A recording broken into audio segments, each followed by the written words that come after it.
Hello, and welcome to It's a Fandom Thing. I'm your host, Erin Marlowe, and each week I'm joined by a panel of guests to discuss all things fandom and pop culture, primarily from a female perspective. You'll find everything from fanfic, to cosplay, to Schitt's Creek, to Supernatural, and everything in between. So put on your favorite piece of fandom merch, set aside that fanfic that you're writing about your OTP, and sit back and enjoy this week's episode.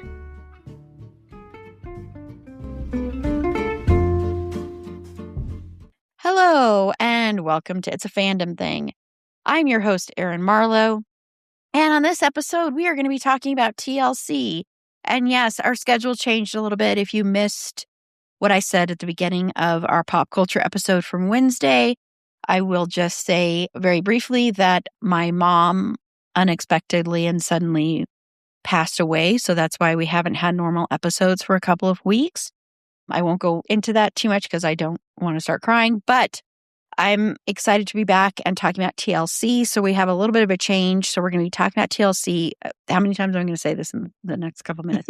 So we're going to talk about TLC today. And then next week, Tiff will be back. And I promise you, Tiff, I will send a thing for scheduling either later tonight or early tomorrow morning. Not early tomorrow morning, but sometime tomorrow morning. At 2 a.m. One of those times. I'll get it. Yeah. 2 a.m. I'll be sending that. Nice. Tiff and I are going to talk about Debbie Allen. So, yes. So, I'm excited for both those episodes. And I'm excited for this one. And I'm excited to have the Dream Makers here, Carla and Tiff. So, let me introduce them from OK Real Quick. Carla. Hello, Carla. Hello, Erin. I'm so excited to talk about this today. Yeah, I'm so excited. And I don't know why I'm doing that voice for this particular episode, but this is what's happening right now. I would apologize, but also I'm not gonna. And then also joining me is Tiff. Hello, Tiff. Hi. Hey, hello. Let's get crazy, sexy, cool. That is so much better. Makes so much more sense than what I did.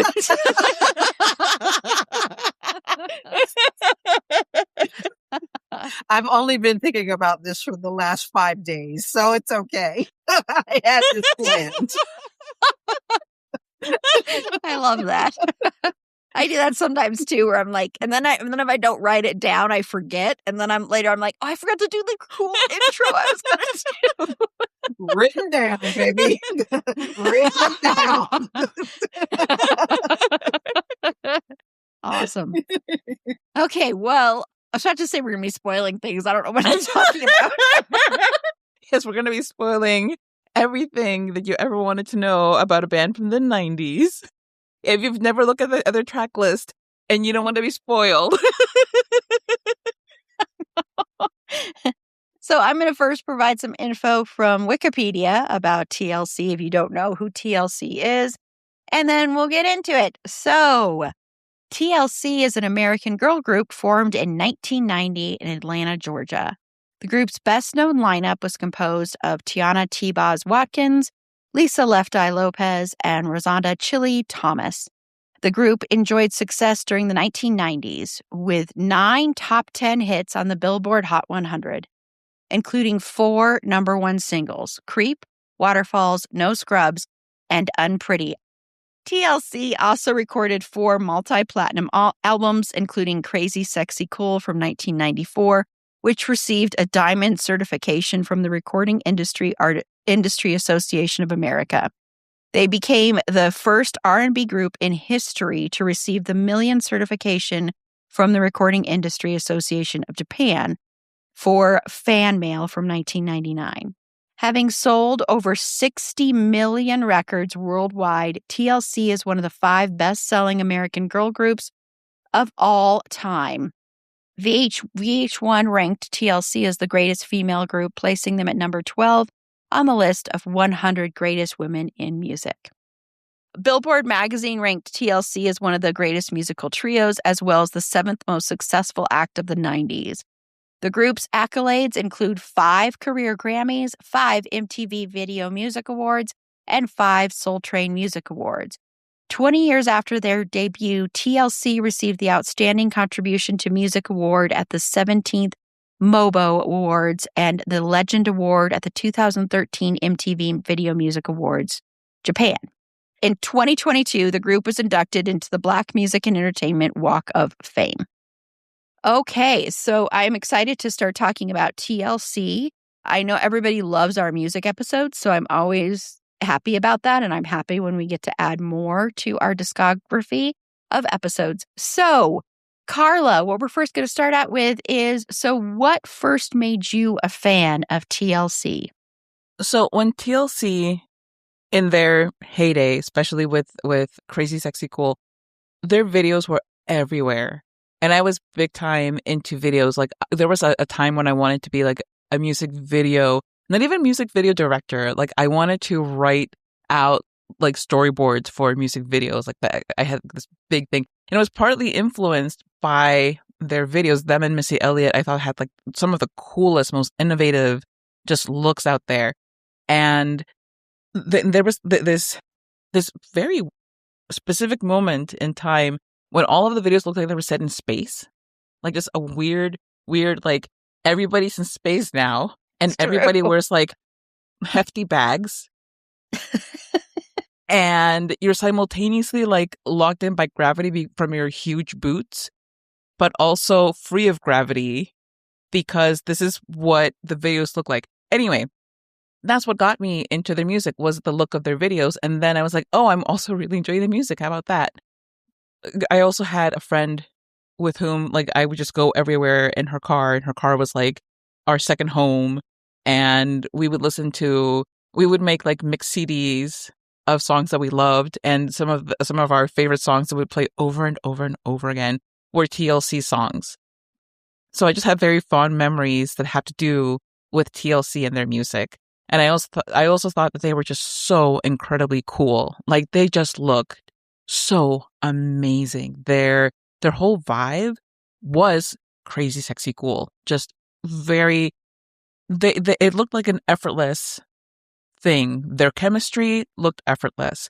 Their look was effortless. And as we know now, there was a lot of effort going on in the background. But the way that it comes across as a viewer, particularly as somebody who just thought, hey, does storyboarding videos set in space? Is that a job I can do? Somebody like that was really into that. So that was a big hook for me.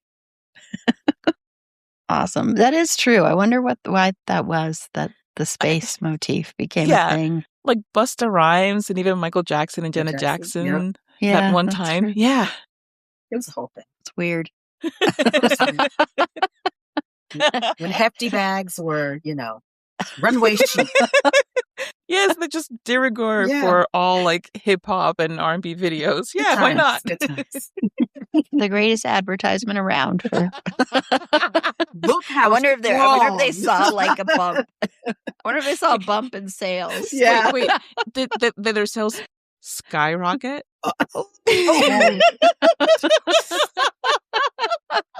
She's here all week. Good one. Try the veal. Did you say try the veal? Yeah. Okay, so Tiff, how about you? So, what made you a fan? So, picture it. We are in November 1990.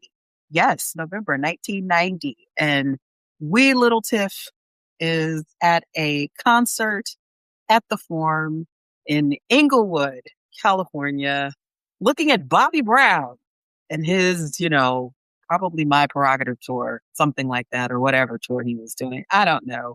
I've told this story before, but he had a showcase of people that were opening for him as opposed to like just one set opening act. So those openers that were there included the group Shy. It included a young quartet, I don't know, from Philly. They had a Motown Philly kind of thing going on, Boyz II Men. They had also some other folks that I don't remember, but they also had 3 very cool chicks from Atlanta called TLC. And that was my first experience seeing them a whole 2 years almost before their album dropped.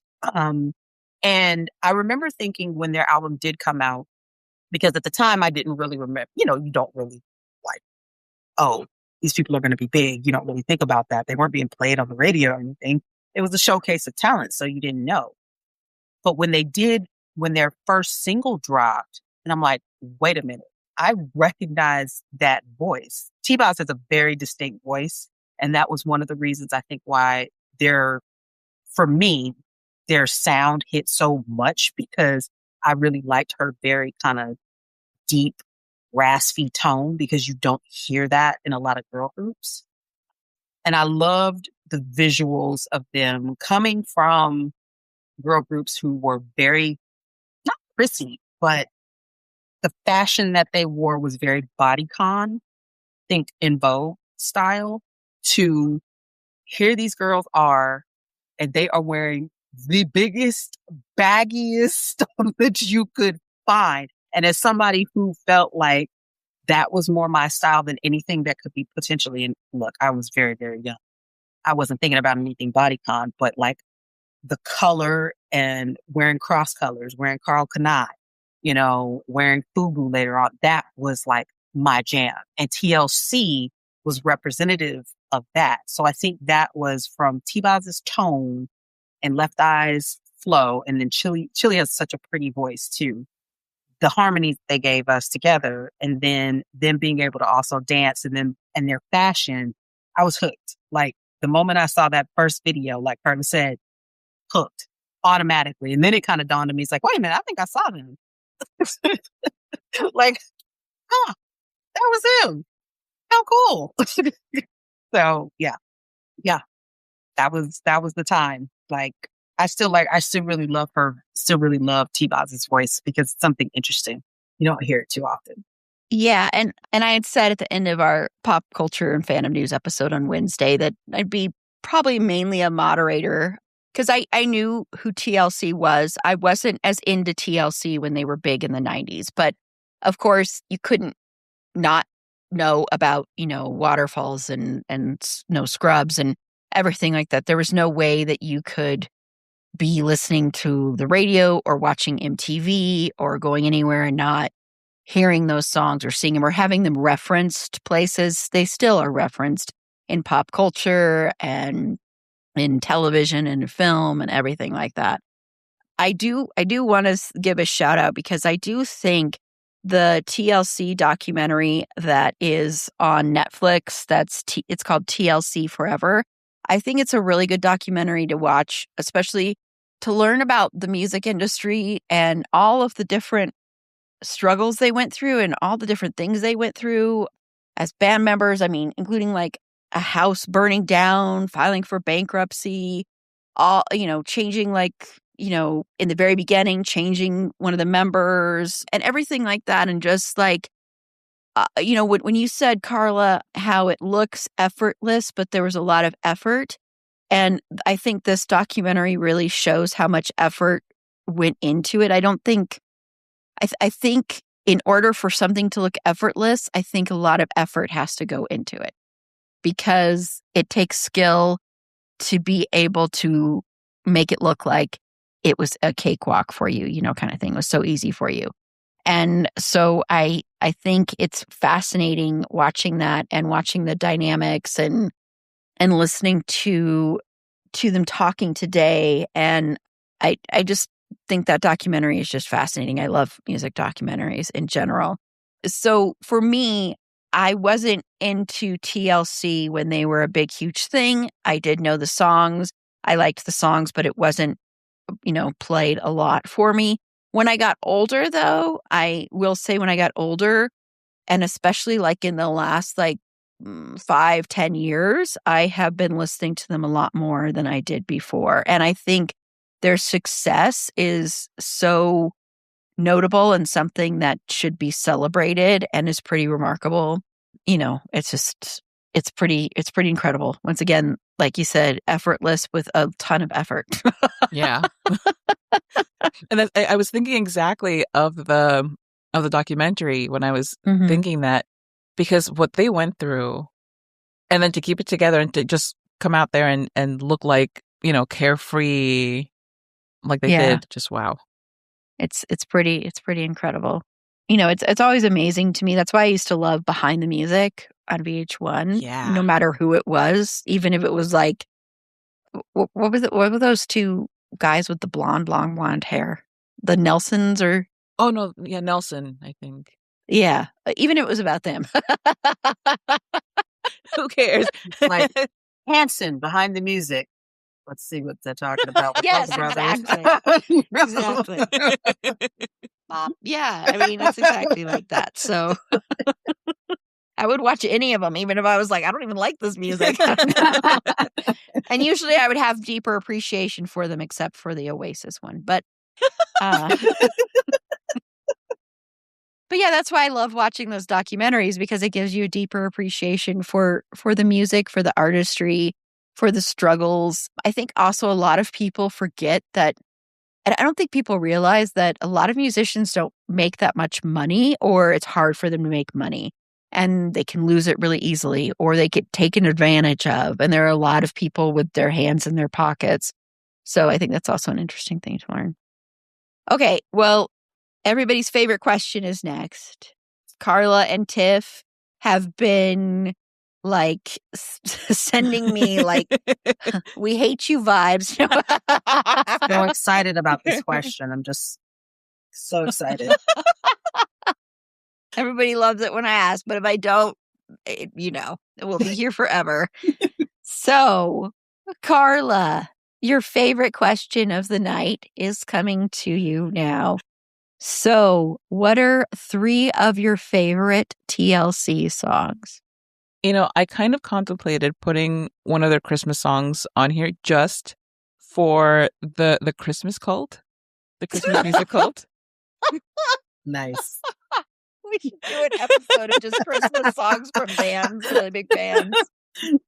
That, and then also in every music episode, there should be like a question of what is your favorite Christmas song? Because almost every artist, I feel, has at least a Christmas album. Yes. So, but I didn't go that route. Love this idea. Sign me up. Hey, I just want to give the Christmas cult what they want. I'm here to please the Carla, fans. blink twice if you're getting paid under the table. By the Christmas cult. I can neither confirm nor deny. But I will say, the first song I'm going to say is No Scrubs. And this song, the friend that I was talking about, she and I, in her car, we had little dance routines that we would do, which is, I don't advise this, everybody. If you're driving, please focus on driving. Please don't, if you're talking about Scrubs and how they shouldn't be hanging off the side of their best friend's ride, don't mimic that as you're going on the I-95 at I-95 South Florida speeds. Please don't do that. It is inadvisable. However, if you were, a young person in the 90s, and you may or may not have done that, which I will not admit to, I will simply say that some people did that. And that my friend and I very much enjoyed that song. And that we may or may not have had choreography for that specific song. We were very into it. It's one of those like silly friend things that is such a huge bonding moment. So that song just is very special to me. Also, I think out of like all of the songs of that era that warns you about a certain kind of man, that song is probably it probably had the most impact for our generation. Because I think, I don't know anybody who talks about like crappy guys that you shouldn't be dating who does not somehow reference No Scrubs. Okay, maybe younger people might not, but certainly people our age or thereabouts are going to be like, a scrub? I don't want no scrub. Yeah, absolutely. And that's because TLC has taught you well. Another song that I'm going to mention is Meant to Be, because I think it's a pretty song. I like it. It feels very much like a 60s. It has a very 60s girl group vibe. It's very, bop your head, sweet. It's just like, it's a very nice song that I think doesn't get enough love on the TLC catalog. And yeah, okay, it's on their greatest hits. So yeah, so obviously some people like it. But I just don't think that enough people mention it when they're talking about TLC. And I think more people should. If you listen to it, yeah, obviously it sounds very of its time, but there's also, if you strip it down, there are also just a lot of more retro elements, which I really appreciate because I had this huge, huge oldies phase. And oldies does not mean anything in the 80s or 90s. 80s and 90s is not oldies, okay? Oldies is stuff from like the 40s, 50s, and 60s. So please get that right. Stop playing Bon Jovi in your oldies list. It does not belong there. Correct. It belongs in contemporary. Yeah. It's like contemporary music. I will not hear otherwise. I don't care about your David Guetta or whatever the person's name is, or I don't know. Is there like a Mallory Ashbrook? It feels like there should be like a Mallory Ashbrook somewhere. I don't know if that's even a real person. I was about to say, who's that? I don't know. There's probably one out there who's like, should I become a singer? This is my sign. So, okay, Mallory Ashbrook. But, yeah, Bon Jovi's not. I don't want to hear that. Anyway, the third song that I'm going to say, and before I get to this song, okay, Waterfalls is great. I don't like the rap part. Therefore, that disqualifies me for putting it on my top 3 list. So, yeah, I'm sorry. When I listen to that, I listen to the no rap version. I don't enjoy it. I love Lisa. She has great stuff in that particular song. Can't stand it. Always skip it. Not the song, just the rap part. Anyway, I know. Exactly. Like, don't cut me out of this episode. Nobody cry about this. It's not for me. But the third song that I'm going to mention is Silly Ho. That song gets me every single time. It is a weirdly hot song. Like, I cannot, when it first came out, I could not stop listening to it. It was on repeat. Always on my list. Just, let's listen to Silly Ho again. And my friend was like, oh my God, again? I was like, yeah, it's that good. Just please put it on. Don't give me lip. Just put it back on. It's not a particularly profound song. It's just basically saying, I'm not a silly hoe. I'm not like one of these like girls that you can like put one over and do whatever you want and I won't say anything about it. I am worth something. I'm important and I deserve better. But it's like to a really, really cool, sexy beat. And yeah, put it on right now. I will be like so happy listening to it. When I was listening to their discography this week, I was like, oh my God. Oh no, it's happening again. I'm becoming obsessed with Silly Ho again. This could be good times. This could be bad times. We'll find out in a couple of weeks and see where we are. Because I just don't know how many more times I'm going to listen to this before I let it go. But it's probably going to be a lot. So, Tiff? I'm sorry, I had something stuck in my throat. I couldn't get it out. Were you gagged by my lack of love for the rap part? Oh my gosh, number one, I'm so gagged by that because see, there's a station out here, Post 103.5, that always love to play the no rap version of Waterfalls, and my mother would listen to that station, and I'm like, turn it off. I'm like, turn the station because I am offended. I am offended by this.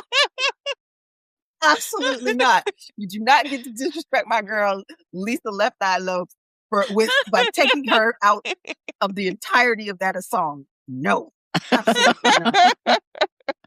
But I'm sorry for being a silly hoe. I'm going to say, Carla, yeah, what about your friends? What about your friends? Okay? What about your friends? Will they stand their ground? Will they let you down? I don't know, man. You might have let me down right now. I don't know. So that's my first song on my top 3. Very, very melodramatic, in middle school because everything is like, oh my gosh, did you see? She talked about you, blah, blah, blah, blah, that sort of thing. So it was very like, yeah, what about your friends? Not everybody's going to be your friend. So it felt very personal for me, that song. Like it had literally nothing to do with anything in my life, but it felt very personal. And I was like, TLC is speaking for me, the person. They see me. They feel what I'm going through in my middle school life right now. So I appreciate that. So That's number one on my list. From 92, Ooh on the TLC Tip, which was of course their debut album. And then I'm also going to put, well, I was going to put another song from the debut, but you know what? Scratch that. No, I'm going to go with their song Get It Up from 93, which was on the Poetic Justice soundtrack, which was one of, I love that movie. I love that movie. And that movie still, whenever I watch it, I get really sad because seeing what a great actor Tupac was and like thinking about how great of an actor he could have become, like even better than that. That song is not for a young teenager. It's really not. But you know what? I was out there just singing it. Get it up. Let your thing hang down. We can fool around. Yeah, you should not be singing that one with, a young teen, but I did. I'm sorry. And the video was like just a big house party. At least I think they were in the house. Might have been like just some kind of construction site. I'm not sure, but it looked like a lot of fun because they were doing choreographed dances, which were always fun to watch and to do and everything. So you all with your little line dances, like you're new. You're not new. We've been there. We've done this before. I'm not dogging on line dances. I love line dances. I will be out there as well at the quinceañera, at the wedding, at the bar mitzvah, at the bat mitzvah. I will be there. Okay. So let me stop acting like I won't, because I will. And then my final song is, I didn't know this had gone number one on the charts, but it Unpretty. And that's from 99, their fan mail album. Let me just say this.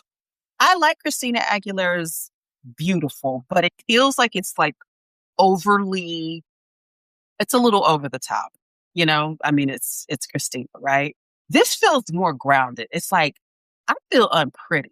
Like I'm sitting here, somebody's telling me, oh, you can dye your hair, you can, get your boobs done or something like that. It's almost like it's more insidious than her saying, than Christina Aguilera saying, I am beautiful, like trying to hype herself up. I am beautiful. I'm beautiful. Feeling I'm pretty, I feel like is something that we all sit with kind of like on a daily basis. So we can feel on day to day, we can feel unpretty. And I just really like this song. I've always loved that song. I had no idea I had no idea it was as popular as it was, but I really love it. Those are my top three. What about your friends? Get It Up and Unpretty. I had Sleigh Ride on my list.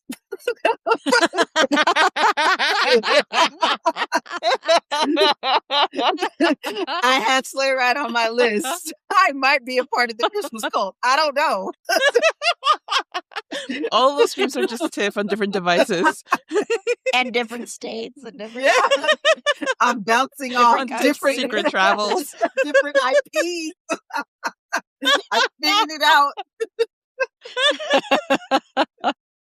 Yeah, for people who don't know what we're talking about, our most popular episode we have ever done, and I do not understand this is why we say there's a Christmas cult, is our Christmas music episode. I mean, it is wildly popular. It wasn't as popular when it first came out, but then it was discovered a year later somehow. I don't understand. I don't know where it originated from. If you're listening and you were one of the people that originated this, I would love to hear from you.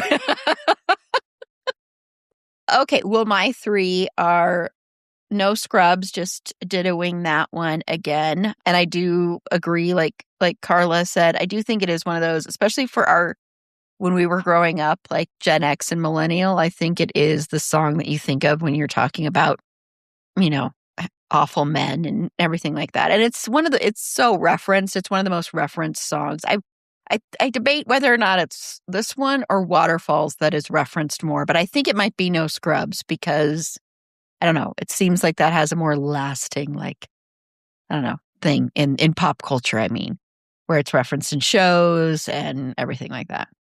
And then I do love Waterfalls. I have never heard the version that doesn't have the rap part in it. I actually have never heard that, I don't think. So that's the only version of my playlist. I'm sorry. No, you're not missing anything, Erin. Trust me, you're not missing anything. Except Left Eye. Because now Because now I'm wondering, I'm like, no, but Tiff is never going to talk to me after this. She's just going to block me everywhere. Just Yeah, no she's like, notice. but that's one of those songs that, like, I think for Waterfalls, that to me is, even though No Scrubs is too, but I think Waterfalls is very much of, it's timeless, but it's also of its time, if that makes sense. And so it's one of those that if you were to like count down the best songs of the 90s, it would be very weird if you didn't include it. It's one of those kind of like, it's got a huge lasting impact. And I think it's one of those that even though it's very, very of the time, I do think it also works for any generation and any decade as well. And then I was going to say Silly Ho as well, but instead, I'm so excited. Instead, I am going to give, because that song is a lot of fun, I am going to give a shout out to their cover of the Prince song, If I Was Your Girlfriend, because the reason I'm giving a shout out is to cover songs and make them really well and make them your own while still maintaining what was great about the original is such a hard thing to do. And if you're covering a Prince song, that is even harder, especially a Prince song that is very beloved, that is one of, I think, for fans, like one of their many favorites. You can go back and listen to our Prince episode from years and years ago. I don't know if any of us mentioned it because that was so long ago. I have no clue. But anyway, so to be able to do that and make it your own and make it so that it doesn't feel like, I don't know what's the word, like not cheap, but not like a ripoff or anything, or it doesn't make you go, gosh, Prince did it so much better. I think that is a big feat. So I'm going to choose that one. But Silly Ho was on there. If Carla hadn't mentioned it, I would have mentioned that. But I'll give a shout out to that one, to that cover, because that is a remarkable feat to be able to cover Prince song, especially that Prince song. I mean, there are some Prince songs that, you have to be very, very, very, very, very talented to be able to pull it off. I think Purple Rain would probably be the hardest one. Oh, for sure. Oh my gosh. Are there any covers of Purple Rain? Sorry.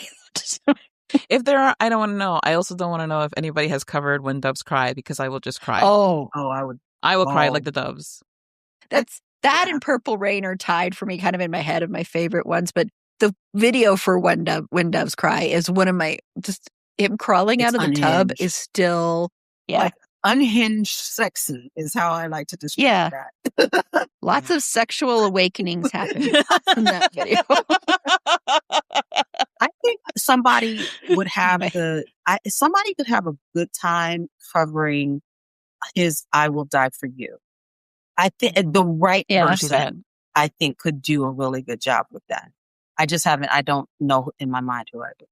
So let's say nobody then. Okay, nobody. Just to be safe. Nobody. Nobody touch it, please. And since Poetic Justice was mentioned, I do want to say Carla and I, a few years ago, we talked about Janet Jackson, and we did talk about that movie. And I did go on a little bit of a thing about him being a White Sox fan, and I don't know if you remember that. Yes. But yeah, so those are my three. So I think we all did very well, even with Carla's my admission take there. I mean, wow. Just wow. But we are going to take a quick break. And when we come back, we are going to talk about the passing of Lisa Left Eye Lopez. So we'll be right back. If you're anything like me, once the holidays are over, you might start feeling like you've got like a big spending hangover. The drinks, the holiday food, the gifts, it just all adds up. Luckily, Mint Mobile is here to help you cut back on overspending this January with 50% off unlimited premium wireless. Before I switched to Mint Mobile, I didn't have the high-speed data or the very reliable 5G network. In fact, I'd go like a couple blocks away and I'd lose my coverage. But now with Mint Mobile, I no longer have to worry about that. Plus, no more hidden charges on my phone bill. And with plans starting at $15 a month, you can see your phone bill cut in like half. I switched, and so should you. Mint Mobile's end-of-year sale is still going on, but only until the end of the month. So cut out big wireless's bloated plans and unnecessary monthly charges with 50% off 3, 6, or 12 months of unlimited. All plans come with high-speed data and unlimited talk and text, delivered on the nation's largest 5G network. Use your own phone with any Mint Mobile plan and bring your phone number along with all your existing contacts. This January, quit overspending on wireless with 50% off unlimited premium wireless. Plans start at $15 a month at mintmobile.com/fandom. That's mintmobile.com/fandom. Limited time offer, upfront payment of $45 for 3 months, $90 for 6 months, or $180 for 12-month plan required, $15 a month equivalent. Taxes and fees extra, initial plan term only. Greater than 50 gigabytes may slow when network is busy. Capable device required. Availability, speed, and coverage varies. See mintmobile.com. Okay, so we are back. So April 25th, 2002, sadly, Lisa Left Eye Lopez died in a car accident. And I do want to say what I think is really fascinating, and not fascinating isn't the right word, but what I think is really rather touching and really shows how much they, even though there was strife in their in the relationship between the three band members, after she passed, the other two, T-Boz and Chili, they both said they're not going to replace her. So they just became duo instead of having 3 people, which I think is pretty rare and also speaks to how important she was to the band as well, to the group as well. So, Carla, what are your thoughts on the impact of that death?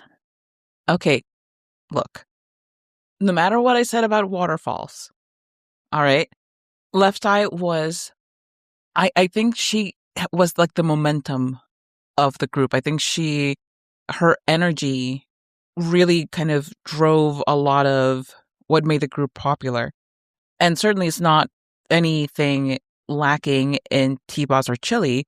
I just think that there was something about Left Eye that was particularly compelling and interesting. Their blend of vocals was so special that while I absolutely appreciate that they didn't replace her and that they tried to, move forward without her, just there was a lot that was missing without her. And it just really goes to show you how important she was and how much she brought to it. And it's also, a big part of why the fact that she was she was probably the most vocal one about how they were getting ripped off by the studio, why it was so important that she spoke up about it. And also, it's so telling that when she was gone, it was so hard to follow the group or to have the same enthusiasm for it, I guess. Because I think a lot of people really tried to stay enthusiastic about TLC, but it's just not the same, unfortunately. It's replacing her was unthinkable, but what made the group so special, that blend was just no longer there. She had a special kind of charisma that was irreplaceable, aside from her voice and what she brought to the group. Also, I think T-Boz, her voice is so distinctive. It's so unique. Chili has a beautiful voice, but T-Boz, I think, as far as the texture of her voice, is so special. And when you have Chili, it's no diss to Chili to say that I don't think that she could necessarily keep up in the specialness with T-Boz. And having Left Eye there balanced that for a 3-piece, and also her raps brought something beyond vocals. And just, from a human perspective, it's so heartbreaking the way that she died and the emotional impact, because yes, they were having arguments among themselves. We don't know that the group would have continued anyway, because Left Eye was already talking about leaving. So we don't know what it would have looked like otherwise. But it's just a huge loss to the world. Her rap portion in Waterfalls, and listen, what she wrote for that was really beautiful, and I think that it added so much lyrically to the song, and I think that part of what makes it so special to so many people is that portion because of the lyrics. But she also, there was just so much. She seemed like so fun and so eager to attack life. There was also like this thing of feeling sad when you listen to TLC after that, where it's like, oh, I don't know, it's not the same. There's just a lot tied up in losing Left Eye. Yeah. And Tiff? Yeah, I think she is aside from the fact that she was only 30. She hadn't even turned 31 yet when she passed. That, I think, is just the untapped potential left over. And that wasn't to say that it would have been within the group itself. I hope that they would have worked out their differences, whether creative, whether, financial. And we know, look, we've all probably been in group settings before. We've all had to do group projects, even if we weren't in like a musical group. And feelings get high, tensions can erupt and things like that. But I think it can be even more so kind of inflamed when it's a friendship involved. And I hope that they would have found a way to work things out. But even if it hadn't, I think she had so much more to give musically, philanthropically, because she was a humanitarian as well. That a lot of people look. I remember the thing with Andre Rison. I remember the house burning down. I know, but I feel like Left Eye, she did the crime, she paid the time, she paid the fine, and she had moved on from that. He had moved on from that. Let's move along. I feel like she had turned a corner in her life when it came to that. And I would have liked to have seen what she would have been able to do. Musically, the music world lost a gift when it came to her because she was a prolific writer, not just, a rapper, air quotes, because rap is incredibly hard. Hip hop is incredibly hard. It's incredibly fast. It can be incredibly fast. And I think she had one of the fastest rapping styles out there. One of her best ones, to my mind, is not even with TLC. She guested on Donnell Jones' You Know What's Up single in 99. And she is rapping so fast. I tried my best I'm looking at the lyrics and I'm like,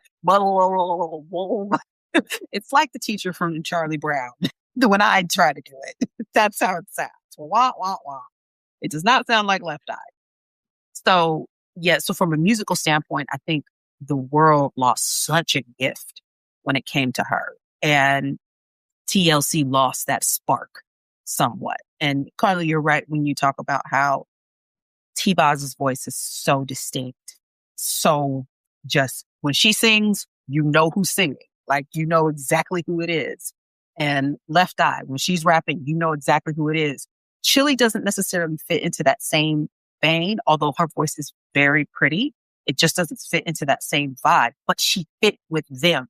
It's like you have the bookends. You have these very heavy, solid bookends, and you have the lighter paper in between. And that's how they worked. That's she was the sandwich component and they were the bread. That's how I have to look at it. So losing one of the pieces of bread, it inevitably falls apart. It inevitably does not make an open face sandwich. Can be okay. It's not my personal. I was thinking exactly that. Yeah. I don't want to eat a sandwich necessarily with a knife and a fork. It's a sandwich. I'm losing my metaphor. I'm following you, but I'm following you to an unfortunately hilarious place. So, yeah. So that being said, lyrically, she was an incredible artist, lyrically. Just absolutely incredible. I think she had so much more to give to the music world if that's what she wanted to do. And we don't know. she might have decided to just say, hey, you know what? I'm done. I'm through with it. I don't need the music life, and I'm going to live and do me. But for that, like, they had lightning in a bottle, I feel like. And I think they utilized it properly for a good, like, almost decade. They got things done, like, to an incredibly successful degree. I wish they had gotten their fair share of that success. And that would be an awesome topic potentially as well to delve into, how artists got ripped off by Yeah. labels. It happened a lot. A lot. Mhm. That's why I say there are so many of these artists that actually aren't, really rich or millionaires or anything because they got ripped Yeah. off. Absolutely wild Yeah. stuff. Yeah. Yeah. And taken advantage of, and all sorts of really messed up stuff. Yeah, and I think the impact of her death is still felt. Like there's a moment in the documentary when they are performing, and they say, and give it up for Lisa Left Eye Lopez. And I think this was in like 2020 something. I can't remember what year it was. And the crowd just erupted. And, I think with music, and especially with someone who was a prolific writer, that legacy is different in a way because I think music is so, so personal. So it's like you have a bit of that person's soul in a way is left behind in the music that they helped create or that they created themselves. And to die so young and in such a tragic way is also just really heartbreaking, because the fact that she wasn't even 31 and was just 30, that is so, so young. And that, I think, makes a death even more profound. And there's a scene also in that documentary where T-Boz and Chili go back to the place where the memorial service and where the service was held for her. And they go and they sit in the exact same seats they were sitting in. And they described how Left Eye's mom saw them and like nearly fainted because she was so used to seeing the three of them together. And so to just see the two of them. And that was just like, whoa. And watching their faces during that, and their just the way they seem so in tune with each other, and also how they still, you can tell they really still felt that loss. So no matter if there was, strains in their relationship, they still had great love and respect for her, and they wouldn't be who they were without her. So that was very, very, very evident and very noticeable there.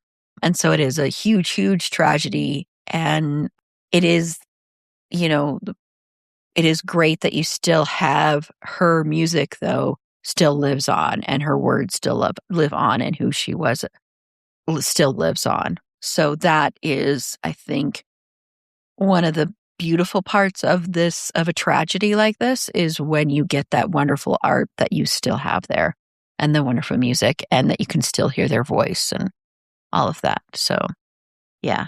But yeah, that scene in the documentary, whew, that was a rough scene to watch. That was really hard to watch. But yeah, I can't imagine what that mom must have been going through to have to, do that. So, okay, well, we're going to take another quick break. And when we come back, I just want to talk about the lasting impact of TLC overall. So we'll be right back. Okay, so Carla, what do you think the lasting impact of TLC's music is? Their impact is, I think, can still be felt today. Anytime that I see any kind of grouping, and from everything from R&B to K-pop to everything in between, whenever I see a group that has R&B style vocals and then that rap section that it's like built into it, where it's not just a feature, but it's part of the group, I always think of TLC and how they made that such a natural part of their sound, where it doesn't feel, for the most part, it just doesn't feel forced. It doesn't feel like, oh yeah, we also have to, factor in this rap part. Like, how do we weave that in here? Partly because they didn't use it in every song. And that's how I feel like it doesn't feel kind of jammed in. Their chemistry, I think people have tried to replicate over the years. Like, forever, people were trying to find the next TLC. And you're just not going to do that. It's not, you can't do that twice in a lifetime, I think. But their look was copied by so many people. And I don't mean that in a derogatory sense. I just mean that so many people were inspired by it, because like Tiff was saying, a lot of girl groups before that and just a lot of women in the music industry would be very hyper feminine and or very polished. And then you had TLC, who just looked very relaxed and just very, like they were having fun. It's like what Queen Latifah did, but a lot more colorful and a lot more. I don't quite know how to phrase it, but because Queen Latifah is similar in that sense of like, baggier clothing, more relaxed style, but theirs was at a very specific point in time where there was an insistence almost on tone femininity, where you had a lot of women who had to be like a particular body type, and their body type had to be clad in a specific type of clothing. And with them, you generally couldn't really tell. There were times where they were, had the crop tops and all of that and whatever, but just by and large, the clothing was very chill, very relaxed, very fun. And, fashion ebbs and wanes and it does what it does. But I always enjoy seeing somebody like a performer or a group that reminds me of TLC, where they just looked like they didn't look styled. They just looked so natural. I think that was part of their appeal, that they look like they're just three girls having a good time. Like the song Girl Talk feels like they're just three girls having a good time. And that's kind of what I think a lot of acts try to replicate. But in that attempt at replication, it loses that genuineness. But, groups all down the line, even En Vogue, which were their contemporaries, I think sonically there were some things that they tried to do later that were more TLC than En Vogue. That's a whole other discussion though.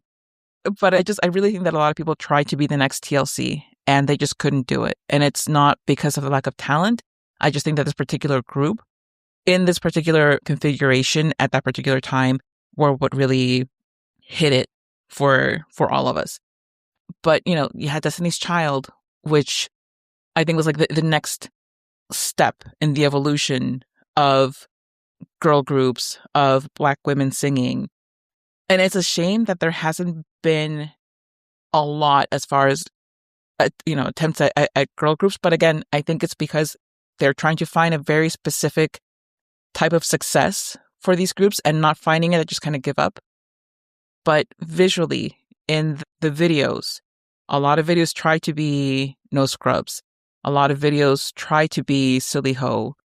As far as lyrically, a lot of videos, I think, try to have like that connection with current events like Waterfalls did with AIDS.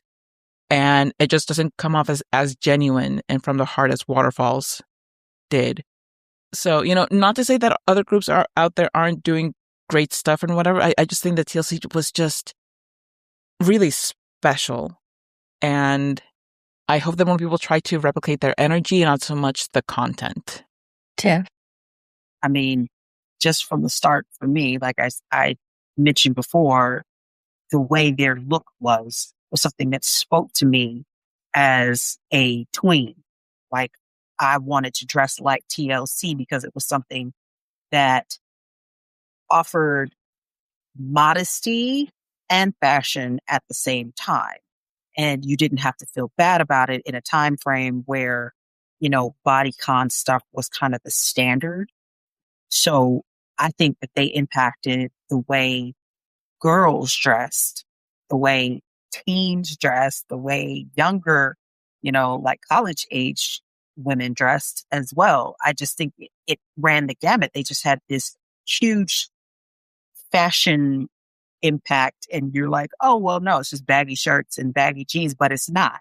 It's the way it was. It's the styling. It's the Band-Aid under the, it's the condom over the eye. It's, it's the colored glasses. It's the bandanas. It's wearing not just tennis shoes, it's wearing Tims, and it's the color palette. So it was a myriad of different things. And then it's also, dancing the heck out of these routines and sounding good while doing it as well. You hadn't had a lot of groups that were able to kind of combine all of those elements combined with also like hip hop that Left Eye brought in as well. And plenty of there were a lot of imitators. There were a lot of imitators that came along.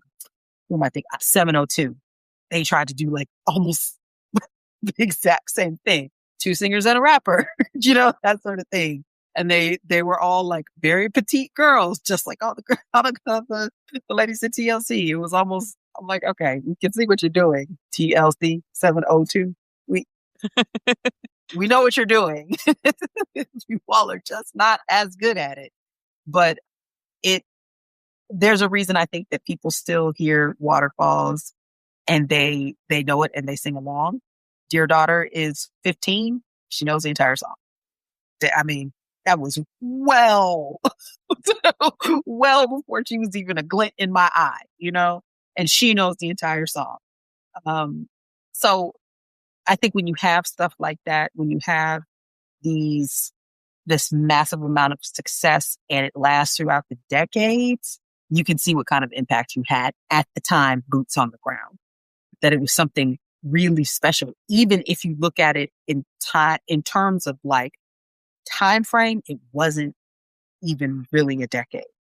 It wasn't even really a decade. They dropped their first album in 92 and, their last air quotes hit album in about like 99/2000, even though they had albums after the fact. But really talking about like an 8-year capsule of time where everything they touched was kind of gold. So I honestly think that they have one of those like, lightning in the bottle. Yeah, literal lightning in the bottle. Left Eye was the lightning and Teapot's and Chili were the bottle. And you could only really just kind of try to harness that energy. And they did and it's still, yeah, no Sprouts, Waterfalls, even if Silly Ho is not as like one of their most popular, but it's still one of those things where if you know, it can. What both Carla and Tiff said was beautiful and great. And I think it's like kind of like going back to when we were talking about covering songs. It's kind of like that where there are some musicians and some groups and some bands that you can't really duplicate or replicate, and people try, and it just comes off as phony and not real and it not genuine. And what ends up lacking, I think, is that actual realness and soul, and I don't want to say talent, but like a different kind of talent, or like that effortlessness. It comes off as more like you are putting effort into trying to replicate the success of something else.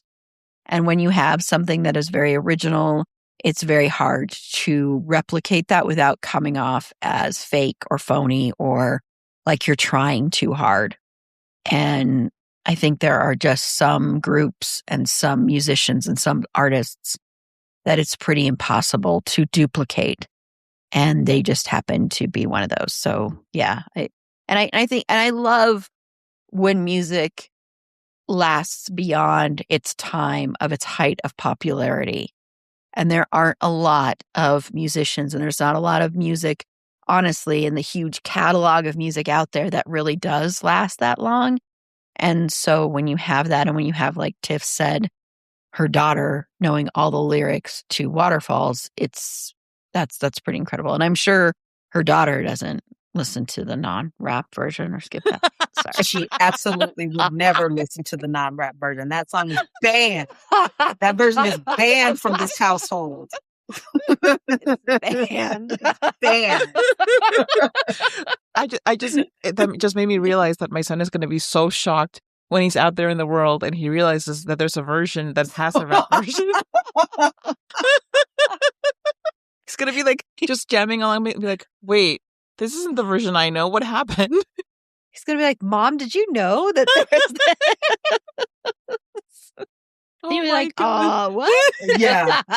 What do you mean? I don't know what you're talking about. Oh, no. I'm going to have to make him listen to it just so that he never embarrasses himself in karaoke. Yep. See? He would just turn the song. He would have just set the mic down and been walking off. Whoa, wait a minute. What happened? But wait, I just wanted to sing about little precious having an obsession. Like, what? What is this about seeing a rainbow yesterday? I'm so confused, Mother. That's funny. Put that on your list to do, your to-do list. Oh, God. Yep. Oh, my parental, oh, no. But yeah, so thank you both, Carla and Tiff. Thank you for joining me for this conversation. I really enjoyed it. And thank you, as always, for being two of the best panelists we have. I love all you panelists. I do. I just... I was like, and you know the rest of you people.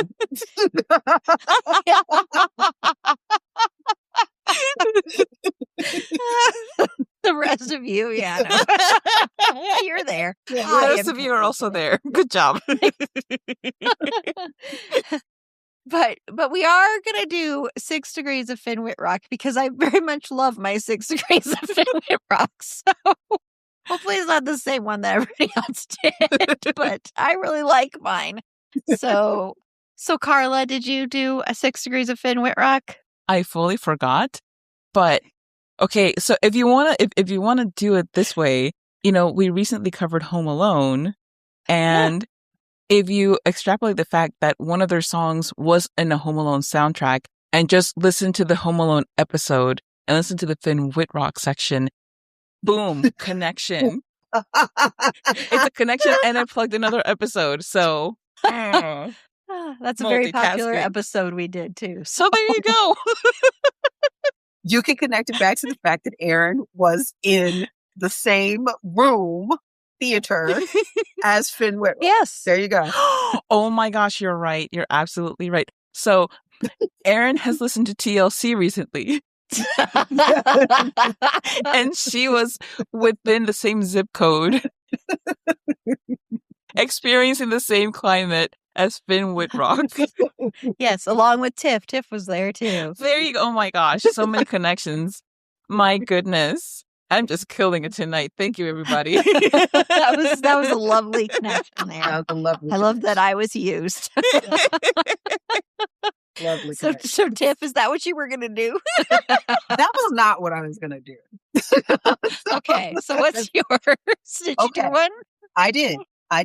So Chili dated Usher from 2001 to 2004. So Chili, of course, from TLC. Usher was in Pop Star, Never Stop, Never Stopping with Emma Stone, who was in La La Land with Finn Whitrock. That's absolutely really good. There you go. I loved that. Thank you. Thank you very much. Okay, so I used Left Eye, who was in House Party 3 with Lazarus Jackson, who was in Forrest Gump with Haley Joel Osment, who was in Main Man with Finn Whitrock. Wow. That's a good one. That's See, a nice one. I was Good job. Kind of shocked that nobody used Chili's connection now to Matt Lawrence, who I was shocked to see that they're dating. Oh, gosh. Wait a minute. Joey Lawrence's brother? Joey's brother, yeah. Wow. Matt Lawrence. I know. Oh. Not Matt Lawrence from Boy Meets World. Matt Lawrence related to Joey Lawrence. That's an interesting couple. Okay. Listen, Tiff, we can talk about this like for 5 hours later because I had a lot of questions myself. I mean, it's just it's an interesting, like, I don't really see it, but sure, why not? Same. You never know where love is going to find Exactly. you. Yeah. Yeah, you never know. I'm not, like, love should be found wherever you find it, even in the weird places. I support their love, no matter how very, very weird it is to me. That is weird. Now I wanted to see a connection between I'm going to go on the cheating website. Yeah. Oh, I got to wake my keyboard up. Come on. Listen, the only reason I know about this is because there was a YouTube video that just popped up on my like recommended thing of the two of them. And I was like, oh, are they like in a movie together or something? Like what's, the Lawrences like to sing. So maybe they're recording something. No, they're dating. I was like in real life. Maybe it's because they're like, we want to perk up the ears of our Gen X and millennial fans with us getting together. just nostalgia baiting. Yes, exactly. That's what they're doing. I'm going to send you both this video. So just wait for it to come into Here we go. So Matthew Lawrence was in Tales from the Dark Side, the movie, with Mark Margulies, who was in Noah with Finn Wittrock. That was quick. Oh, that was a quick one. Yeah. Boom. So there you go. It's like the weirdest thing that has ever happened to my eyeballs, and I had to share it. I needed you guys to know. That is weird. I think it's nostalgia baiting. Right? Yeah, that's my personal theory. Love or nostalgia baiting? Which one makes more sense? Oh, that's funny.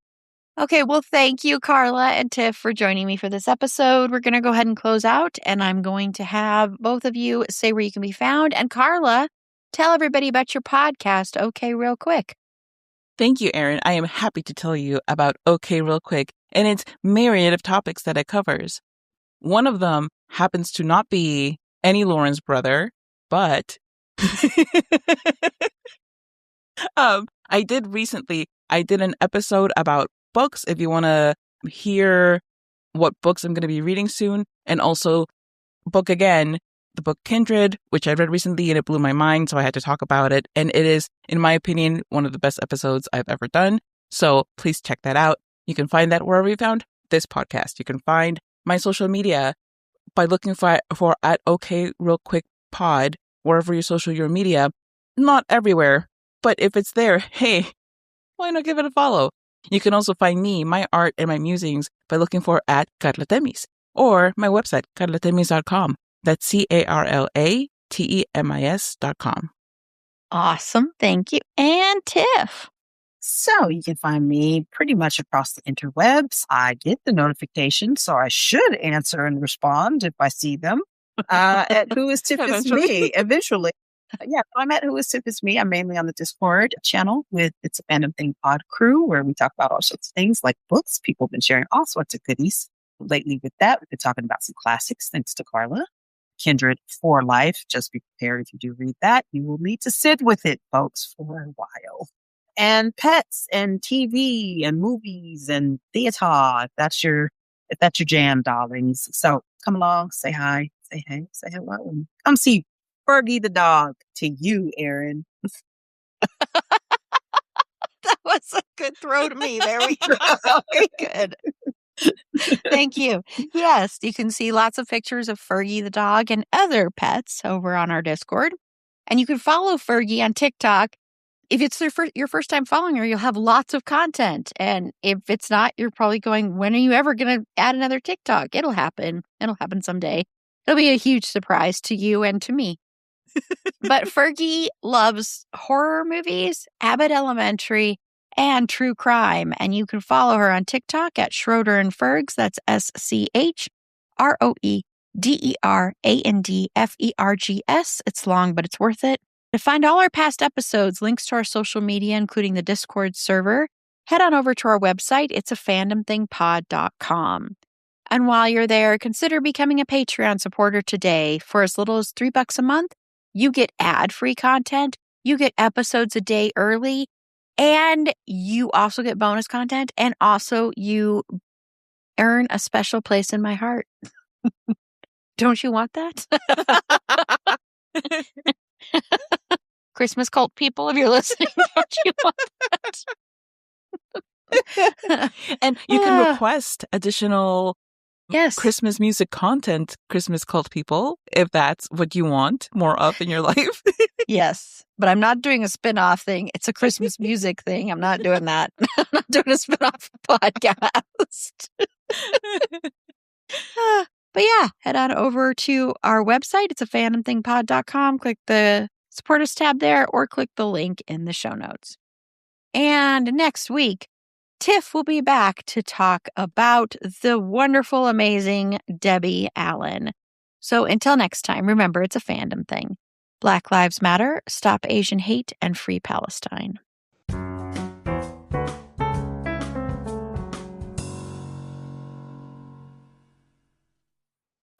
You compare prices when shopping for flights, hotels, cars. So why not small business insurance? At Simply Business, we'll show you policies that fit your business and a range of prices to help you save. Who knew buying insurance could be so simple? Visit simplybusiness.com for your free quote today.